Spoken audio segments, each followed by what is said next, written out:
स्वागत है आपका स्कूल रस थ्योरी में। आज हम आरंभ करने जा रहे हैं कक्षा 7 में गणित का गृह कार्य, जो कि सरकार की ओर से चलाए गए स्माइल प्रोग्राम के अंतर्गत 20 नवंबर 2020 को दिया गया था। वह गृह कार्य हम सॉल्व करेंगे। पाठ का नाम है भिन्न एवं दशमलव। अगर आपको ये गृह कार्य नहीं मिला है फिर भी आप इसे जरूर करें, क्योंकि ये सारे महत्वपूर्ण प्रश्न हैं। पहला प्रश्न है मान ज्ञात करो। उसका ए पार्ट है 2 सही 1/5 प्लस 3 सही 1/5।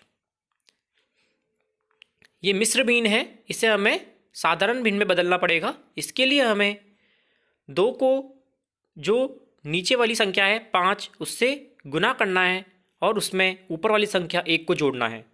तो 2 पंजे 10 प्लस 1 11, तो 11/5 प्लस इसी तरह इसको करेंगे 3 गुना 5 प्लस 1 16/5।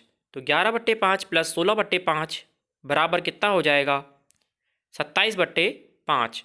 अब भाग देने पर क्या मिलेगा, 27 में 5 का भाग देना है तो 5 बार जाएगा, तो 25 बचे कितने 2। तो जो नीचे वाला है उसे ऊपर लिखते हैं और जिसका अपन भाग दे रहे हैं उसे नीचे लिखते हैं। तो 5 सही 2/5। अगला प्रश्न है 4 सही 1/2 प्लस 8/3। तो 4 सही 1/2 को दोबारा मिश्र भिन्न से साधारण भिन्न में बदलना है। तो 4 गुना 2 प्लस 1 9/2 प्लस 8/3। अब हम देख रहे हैं इसमें जो नीचे हर है वे दोनों में अलग अलग है, तो हम लसापा लेंगे 2 और 3 का। तो 2 और 3 का लसापा लेने पर कितना मिलेगा 6। तो 2 का भाग 6 में देने पर 3 आएगा, तो 3 गुना 9 प्लस 3 का भाग 6 में देने पर कितना आएगा 2, तो 2 गुना 8। तो 27 प्लस 16 भाग 6/6 आ जाएगा, तो कितना हो जाएगा 43/6। 43 में 6 का भाग देने पर 7 बार जाएगा 42 का, 42 आएगा और नीचे फिर एक रिमेनिंग बच जाएगा जिसको अपन ऊपर लिखेंगे और 7 सही 1/6 उत्तर हो जाएगा। दूसरा प्रश्न है इनमें से कौन बड़ा है, 0.6 अथवा 0.06। 0.6 को हम पॉइंट हटाएंगे तो पॉइंट के बाद एक संख्या है तो 1 0 लगेगी, तो 6/10। अथवा 0.06 पॉइंट के बाद 2 संख्याएं हैं तो 6 बट्टे कितने 0 लगेगी 2, तो 100। हम जानते हैं कि अंश समान है दोनों का 6, तो बड़ी कौन सी संख्या होगी जिसका हर छोटा होगा। तो हर किसका छोटा है, पहली वाली संख्या 10। तो बड़ी संख्या कौन सी हो जाएगी 6/10, जिसका मतलब हो गया 0.6। दूसरा है 3.03 अथवा 3.30। ये भी वैसे के वैसे करेंगे, पॉइंट हटाएंगे, पॉइंट के बाद कितने संख्याएं हैं 2, तो 2 0 लग जाएंगी। तो 303/100 अथवा 330/100। हम जानते हैं कि हर समान होने पर वह संख्या बड़ी होगी जिसका अंश बड़ा होगा। इसमें हम देख रहे हैं हर समान है तो जिसका अंश बड़ा होगा वह बड़ी संख्या होगी। तो 330/100 बड़ा हो जाएगा, जिसका मतलब हुआ 3.30। अगला प्रश्न है 0.99 अथवा 0.9। पॉइंट के बाद 2 संख्याएं 2 0, पॉइंट के बाद एक संख्या 1 0, तो 99/100 अथवा 9/10। दोनों संख्याओं का हर समान है। दोनों संख्याओं का हर समान करने के लिए हम 9/10 को 10 से गुना कर देंगे, तो ऊपर नीचे दोनों तरफ 10 से गुना करेंगे तो 90/100। अब इसका क्या हुआ, हर समान हो गया। तो अतः कौन सा बड़ा हुआ 99/100, क्योंकि इसका अंश बड़ा है।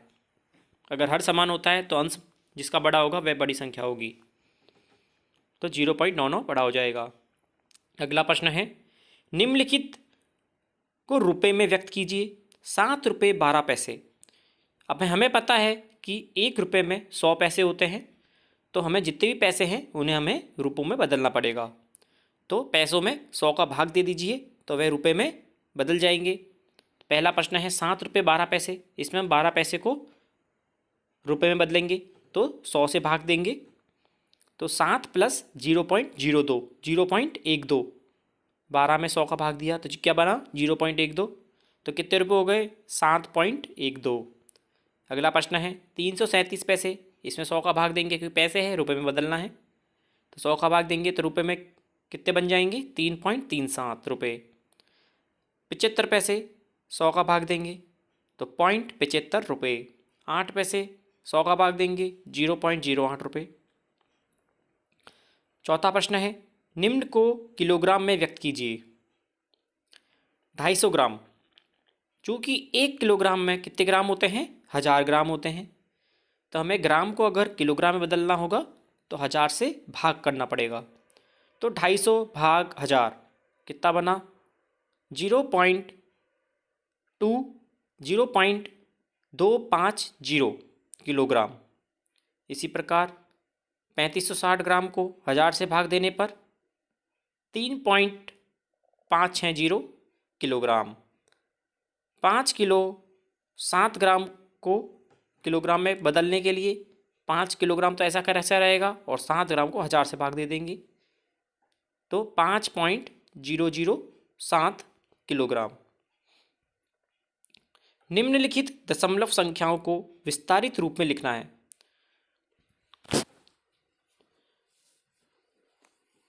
तो 30.03, 3 कैसा है 2.5 का अंक है तो 10 से गुना हो जाएगा, 0 इकाई का अंक है 1 से गुना हो जाएगा, और पॉइंट के बाद भी 0 इकाई का अंक है तो 1/10 से भाग गुना होगा, और 3 जो पॉइंट के बाद है वह 2.5 का अंक है तो वह 1/100 से गुना होगा, क्योंकि हम पॉइंट हटाते हैं तो क्या होगा 0 पे 0.0 है तो 1/10, और 0.03 तो हटाएंगे तो 1/100, नीचे 2 जीरो आएंगी, इसलिए 3 गुना 10 प्लस 0 गुना 1 प्लस 0 गुना 1/10 प्लस 3 गुना 1/100, ये क्या हो गया इसका विस्तारित रूप हो गया। अगला प्रश्न है 3.04, तो इसमें 3 इकाई का अंक है तो 3 गुना 1 प्लस 0 पॉइंट हटाएंगे तो 0 गुना 1/10, और 4 के लिए क्या लिखेंगे 4 गुना 1/100, ये इसका विस्तारित रूप हो जाएगा। इसी प्रकार 253.05, तो 2 सैकड़ा का अंक है तो 2 गुना 100 प्लस 5 गुना 10 प्लस 3 गुना 1, फिर पॉइंट के बाद 0 तो 0 गुना 1/10 प्लस 5 गुना 1/100। इसी प्रकार 6.075 को लिखेंगे 6 गुना 1 प्लस 5 गुना 1/10 प्लस 7 गुना 1/100 प्लस 5 गुना 1/1000। अगला प्रश्न है निम्न दशमलव संख्याओं में 3 का स्थानीय मान लिखो। 3 का स्थानीय मान क्या है 3 गुना 1, तो कितना उत्तर हो जाएगा 3। 31.27 में 3 का स्थानीय मान, तो 3 गुना 10 कितना हो जाएगा 30। 10.35 में 3 का स्थानीय मान, तो 3 गुना 1/10, क्योंकि पॉइंट के इस साइड में है तो 3/10 उत्तर हो जाएगा। अगला है 7.135 में 3 का स्थानीय मान, तो 3 गुना 1/100 कितना हो जाएगा 3/100। अगला प्रश्न है एक समबाहु त्रिभुज की भुजा 4.5 सेंटीमीटर है और इसका परिमाप ज्ञात कीजिए। हल हो जाएगा। समबाहु त्रिभुज की तीनों भुजाओं की लंबाई समान होती है, तो एक भुजा की लंबाई हमें दे रखी है 4.5, तो परिमाप क्या होता है सारी भुजाओं की लंबाई, तो सभी भुजाओं को हम प्लस कर देंगे, तो 3 भुजाएं समान हैं तो 3 गुना 4.5 कितना हो जाएगा 13.5, या फिर आप 4.5 प्लस 4.5 प्लस 4.5 भी कर सकते हैं, तो कितना हो जाएगा 13.5।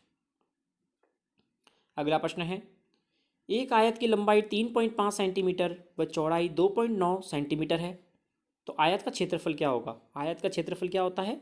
लंबाई इंटू चौड़ाई। तो लंबाई दे रखी है हमें 3.5 और चौड़ाई भी दे रखी है 2.9, दोनों को गुना कर देंगे तो क्षेत्रफल आ जाएगा। तो आयत का क्षेत्रफल लंबाई इंटू चौड़ाई 3.5 सेंटीमीटर गुना 2.9 सेंटीमीटर, क्षेत्रफल कितना हो जाएगा? 10.15 वर्ग सेंटीमीटर। आशा करता हूँ आपको समझ में आया होगा। इसी प्रकार अन्य अन्य गृह कार्य भी करेंगे।